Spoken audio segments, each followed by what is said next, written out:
Natasha Ryan, was born on 1984 in Queensland, Australia. She was always a troubled girl at school, and got problems coping with her parents as well. Everything got even worse when she made friends with a boy 8 years older than her. Scott Black, a milkman, 22 years old then, and obviously her parents didn't approve this relationship. But everything got even more complicated when 14 years old, Natasha vanished one day on August 31, 1998.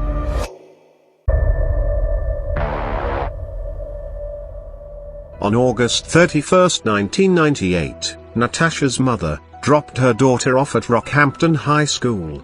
When Natasha failed to return home that evening, her mother called the police and reported her missing. Natasha was classified as a troubled teen with a history of school suspensions, drug use and self-harm. Combined with the fact she had run away a month ago, the police didn't take the disappearance seriously at first. 1 month ago, Natasha took off and was found just 2 days later at a motel, with her boyfriend Scott Black. The police assumed Natasha had run off with Scott once again, but when they knocked on his door, he insisted she was not with him and that he had no idea where she was. Natasha was one of several people who had gone missing from Rockhampton in 1998 and 1999. 4 other women and girls disappeared that summer. The city was paralyzed with fear, as they realized a mad serial killer was on the loose. An extensive search was initiated. More than 100 volunteers rallied together, in the hopes Natasha would be found alive. As the hours turned into days and the days turned into weeks, Natasha's parents, Jennifer and Robert, feared she had fallen victim to a crazed lunatic, and they were convinced they would never see her again. Then, in May of 1999, a man named Leonard John Fraser, who was later dubbed the Rockhampton Rapist, was charged with the rape and murder in that area.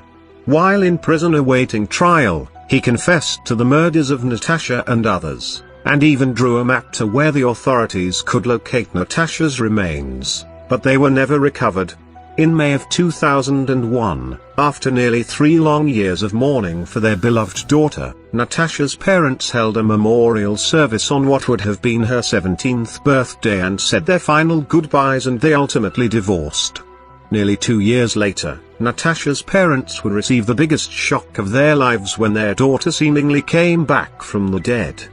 It was revealed that an anonymous note had been sent to the police with Natasha's location. It turned out she had been living with Scott all these years. 4 years and 8 months into her disappearance, Natasha was found. She told the court that she had simply run away from home, because she could no longer stand her mother's strict rules. Natasha hated school, home and her life, so she found herself a new one. She claimed that while in hiding, she began to repent her decision and had a strong desire to come back home, but she felt that it was too late.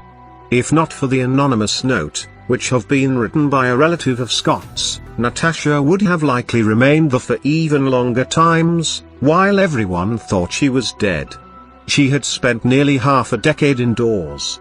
Natasha would draw the curtains during the day, and hide inside a bedroom closet, when guests would visit Scott, which is where the police found her, and that's why she was named the girl in closet.